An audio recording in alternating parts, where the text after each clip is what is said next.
And we are live. Woo. Yeah, I just want to make sure that we are live on YouTube.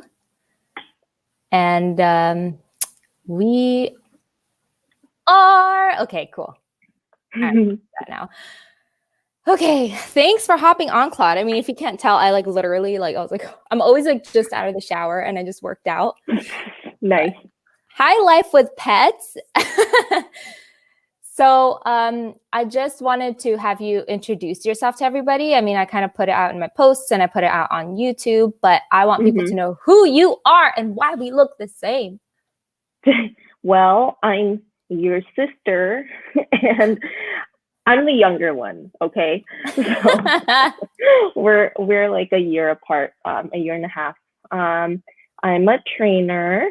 I'm a personal fitness trainer, and obviously right now I have to pivot because of this whole pandemic. But it's cool because everyone is now finding ways to get fit, and they're finally realizing every excuse they made before of not making it to the gym is it's an excuse.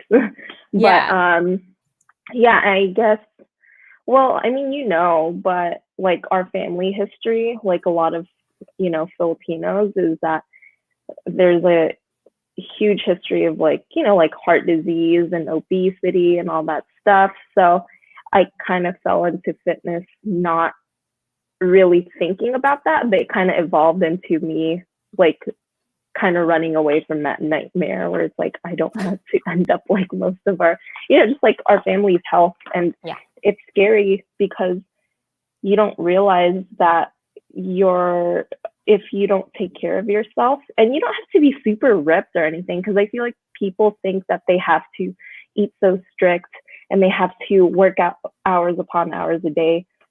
But for me, and I know for you too, is it's just longevity of your quality of life, because you see all these people who are unhealthy, and then they end up becoming a burden to their families. It sounds harsh, but that's the reality of it. And I don't want to become a burden. I want to be able to contribute to my family in the future by being able-bodied and healthy and setting a good example. Yeah, that's an interesting way of looking at it, right?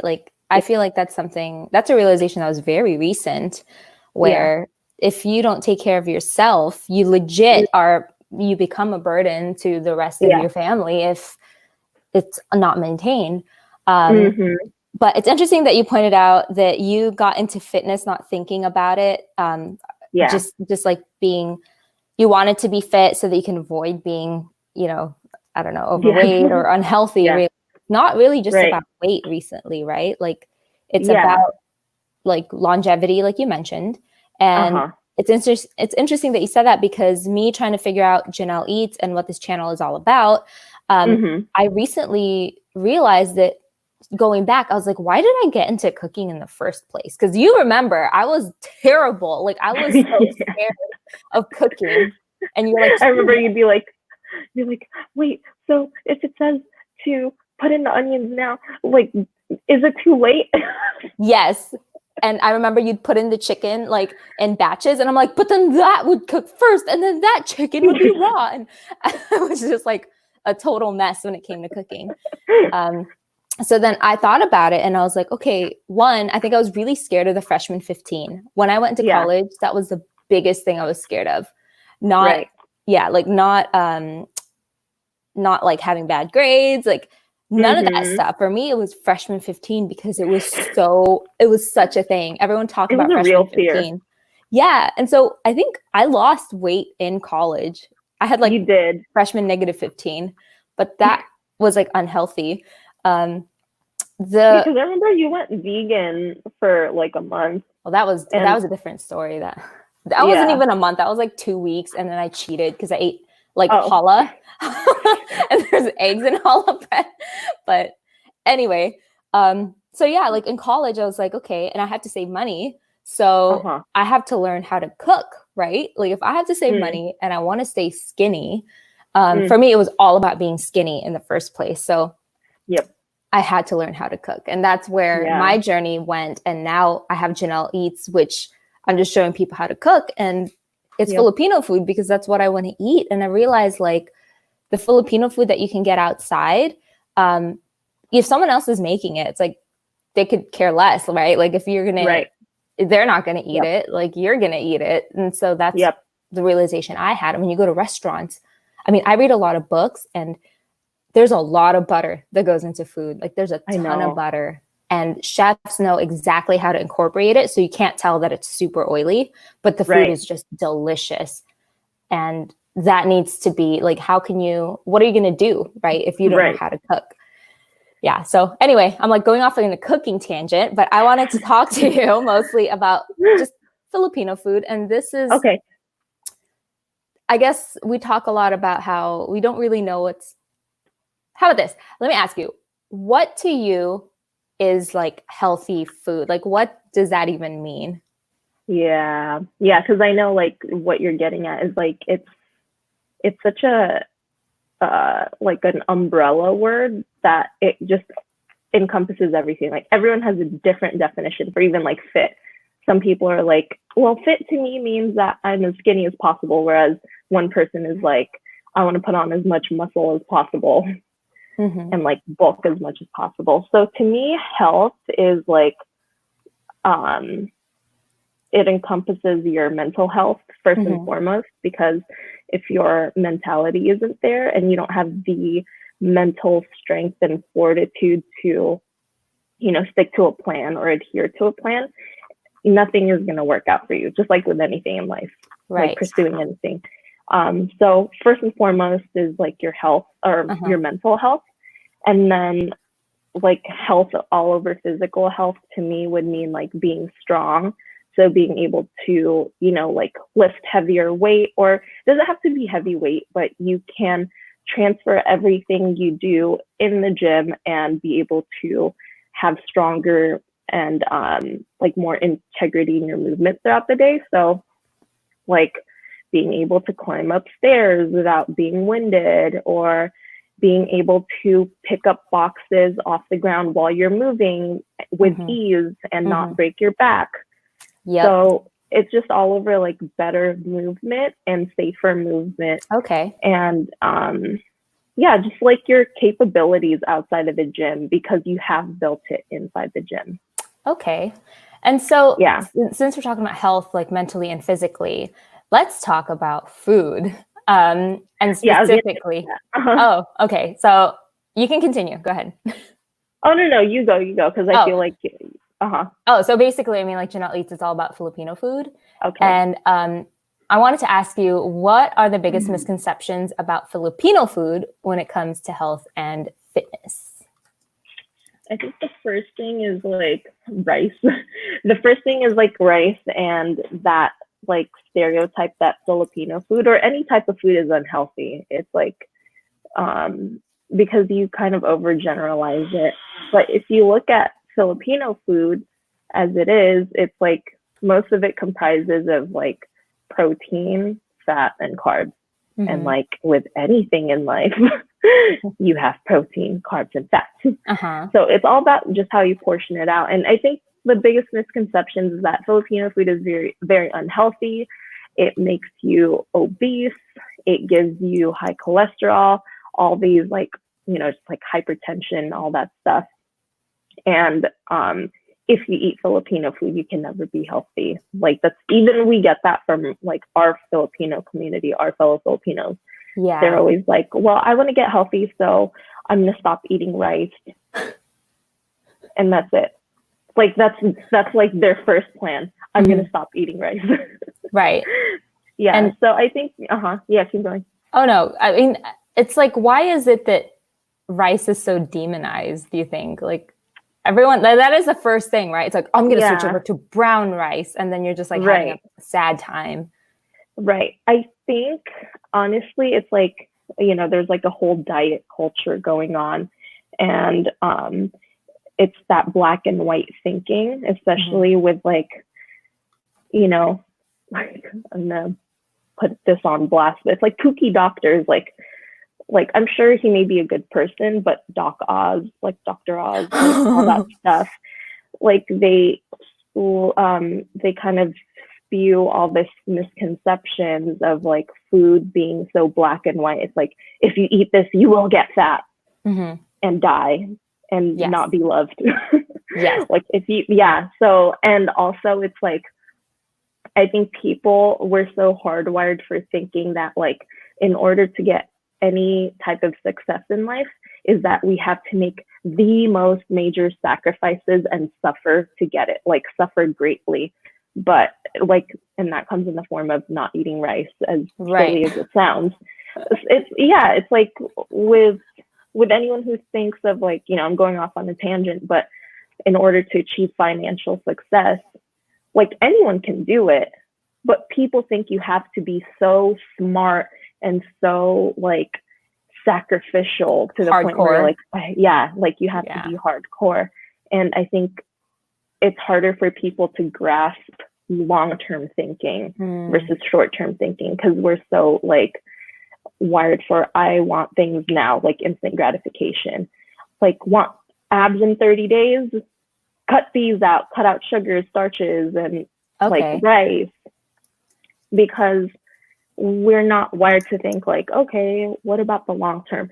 I think maybe it has to deal with like, you know, like just primal instinct, where, you know, back then, like people had to run away from like saber-toothed tigers. So I think we're just in constant survival mode all the time.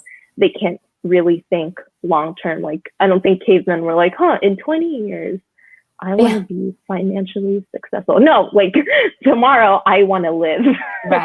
And so I think that's where short-term thinking came to short-term thinking. So no one really thinks past 6 months or a year or even 30 days. People think like, once I get abs in 30 days, I'm going to go back to doing what I want. But it's like, you can't have that. So then, well, this is a realization I had this morning where, I don't know, my new mantra would probably be like, it's not going to last forever.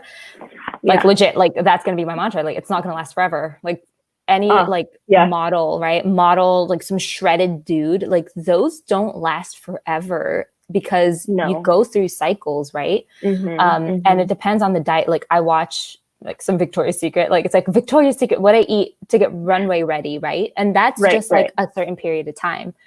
And they're not like that all the time. So I wanted to ask you then to talk about like what your regular diet looks like.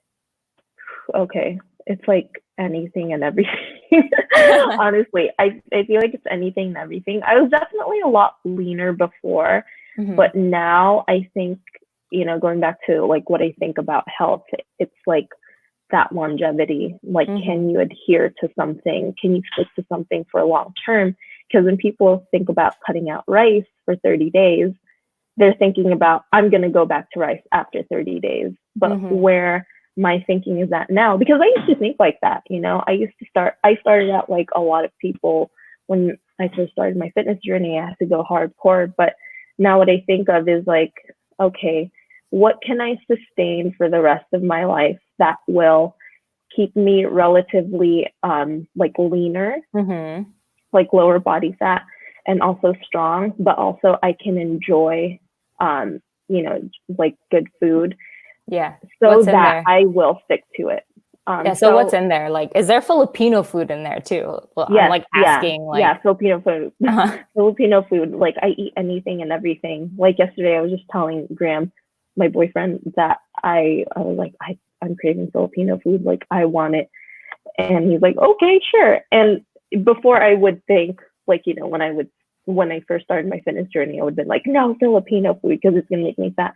But now when I think about Filipino food, I think of, you know, in order to make it as healthy as possible for me to sustain it in the long run, is that I have to make it my own. Like make it at home?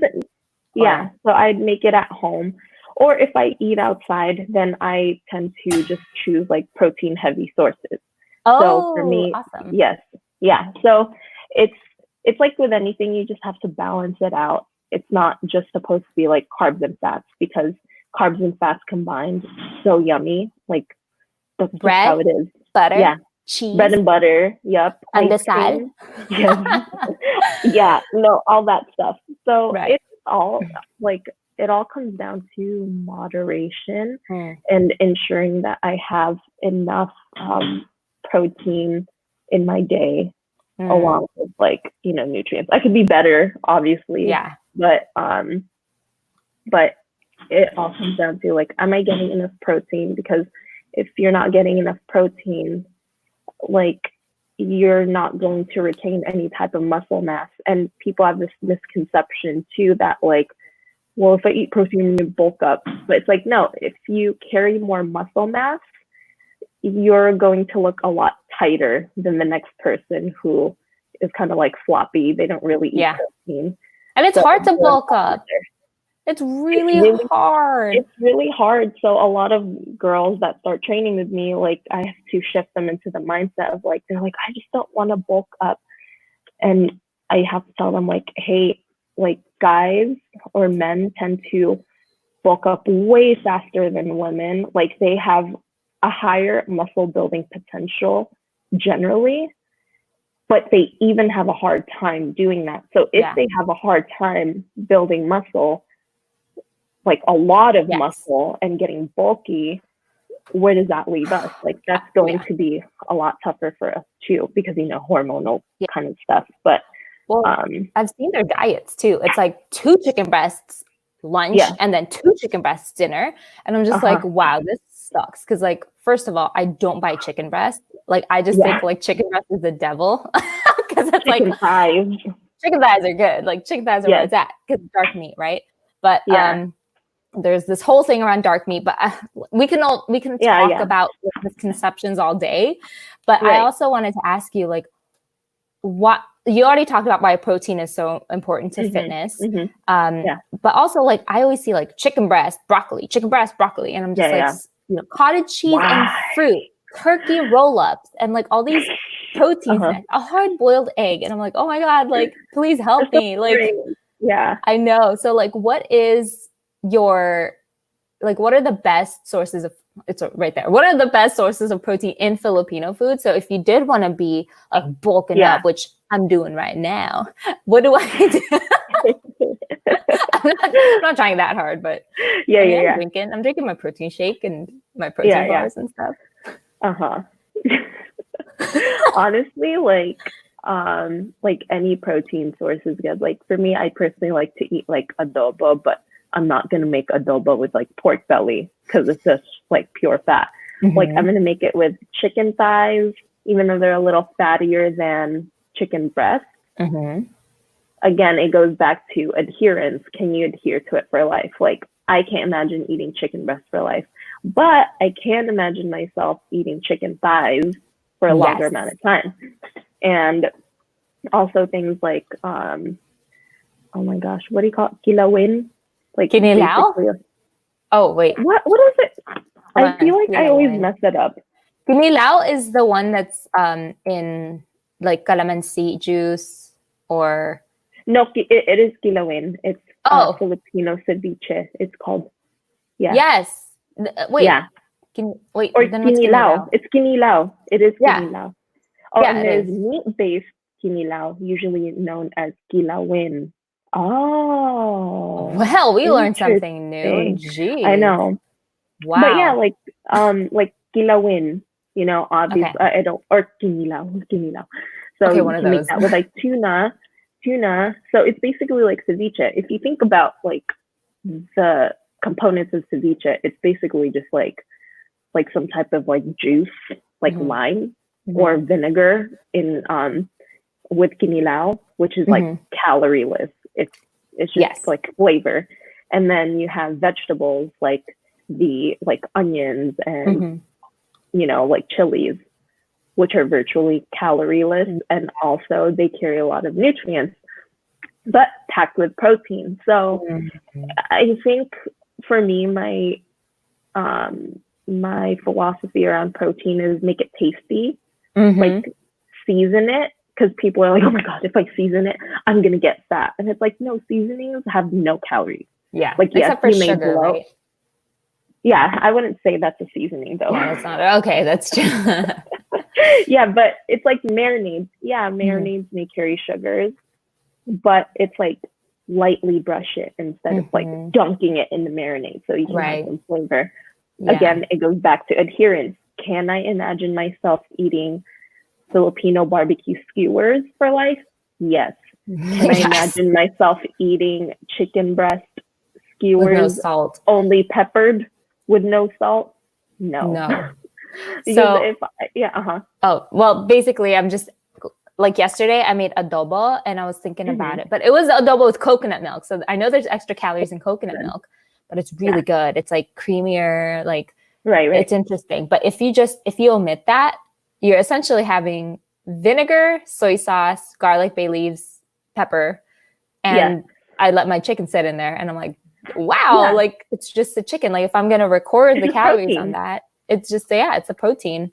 And we eat it with, I don't know, what did we eat it with? Spinach or something? Oh, okay. You can have some rice, but I can't not have adobo with rice, but it was wings. So yeah, exactly. So I think it just all comes down to like checks and balances. Like if you're having something that's a little fattier, then cut back on the carbs. If you have something that's like leaner, you can add some carbs and like, Got it. And so it's just all a trade-off. Like I think just center all your meals around like a protein. And then if that protein is a little fattier, cut back on the carbs just a bit. It's not like you're gonna be like, I'm gonna eat this much rice. Like maybe this much rice. Not like this much rice. Yes. And or if it's like I'm eating chicken barbecue skewers, but they're chicken breasts. So higher in protein, less fatty. Okay, you can get away with more marinade. So that's interesting because my next question is down there. It's going to be like, can I still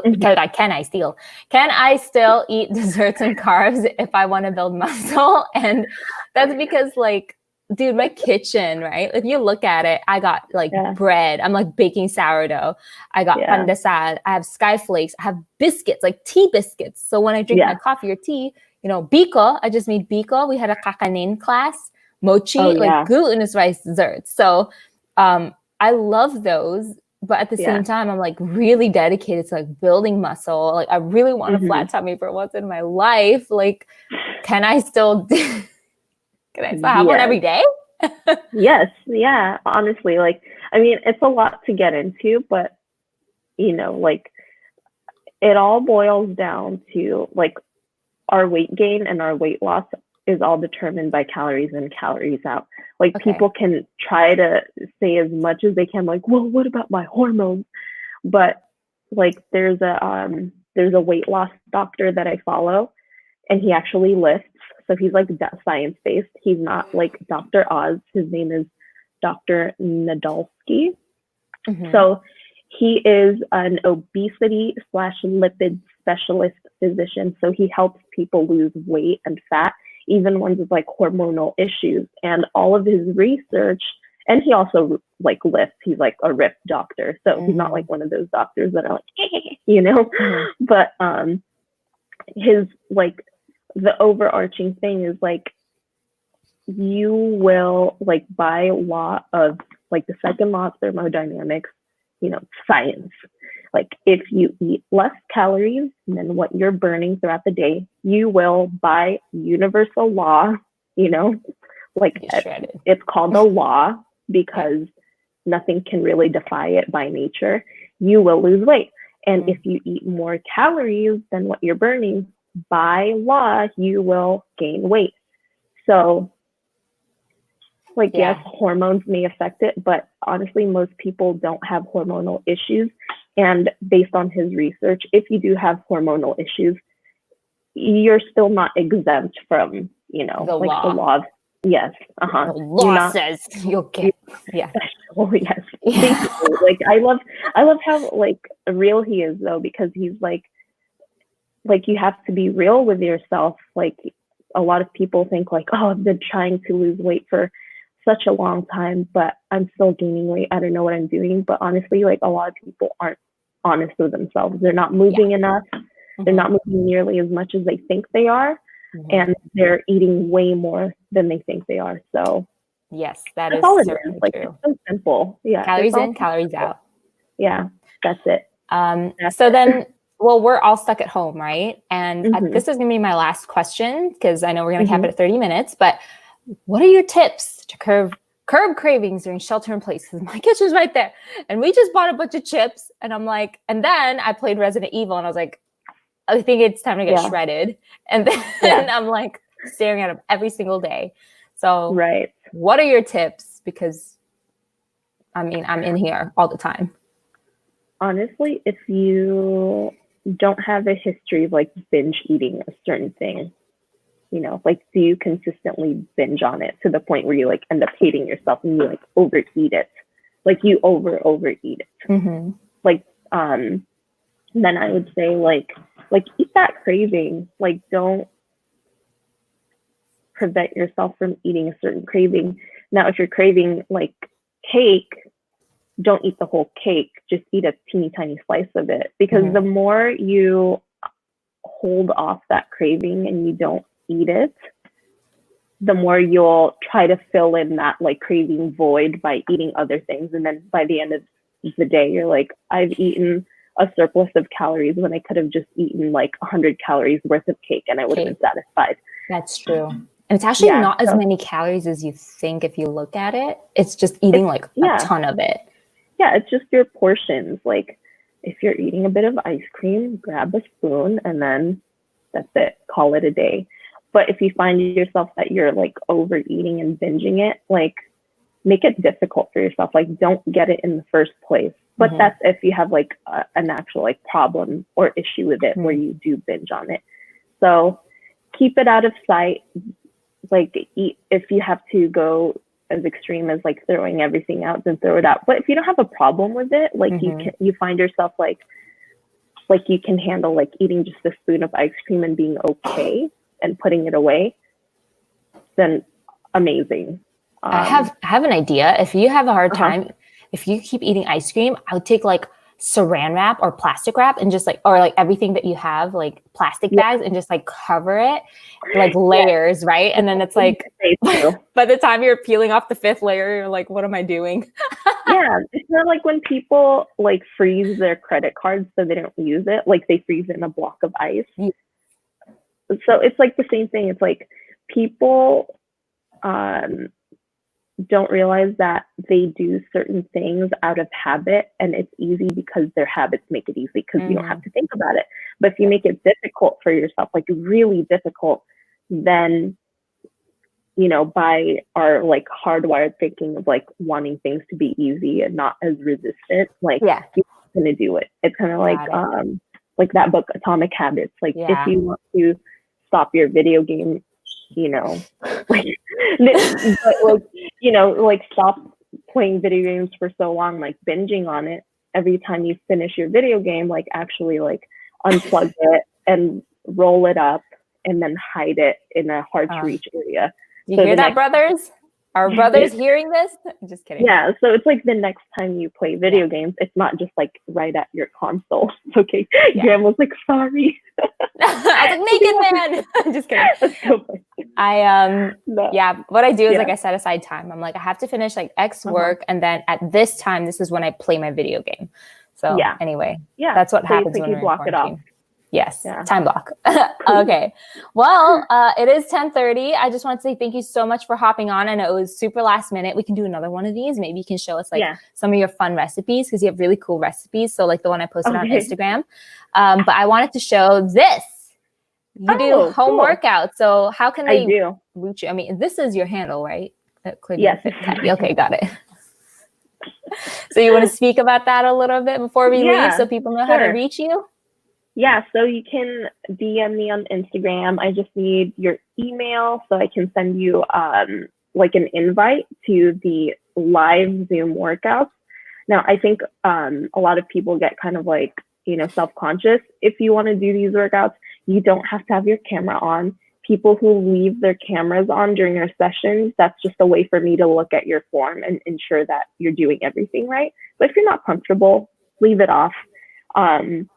And it's all just based on the workouts that you could do at home. I always substitute everything. Like everyone has a different variety of equipment, and I always substitute based on what you have. So, And they're also free. They're donations based. So come try it out if you're curious. And I'd love to have you on. Awesome. Yeah. Woo. Yeah. Yay for Filipino food and health and fitness. Okay, cool. Well, thanks for hopping on, Claude. And I hope you have a good rest of your day. And we'll see each other in person after this quarantine eventually. I know, it's weird. I hope so. No, it will happen soon. I'm just like, but when? Weird. I know. I want to go to LA. I know, we went yesterday. Yeah, but you're just like dropping off. It's like a layover. You're not partying or anything. Yeah, you're just like have to drop stuff off. I went to Japan. It's like, no, you had a layover at Haneda. That's what it felt like. Exactly. All right. Well, okay. I got something at 11. So talk to you later. I don't know why I keep doing that. Okay. Bye. Bye.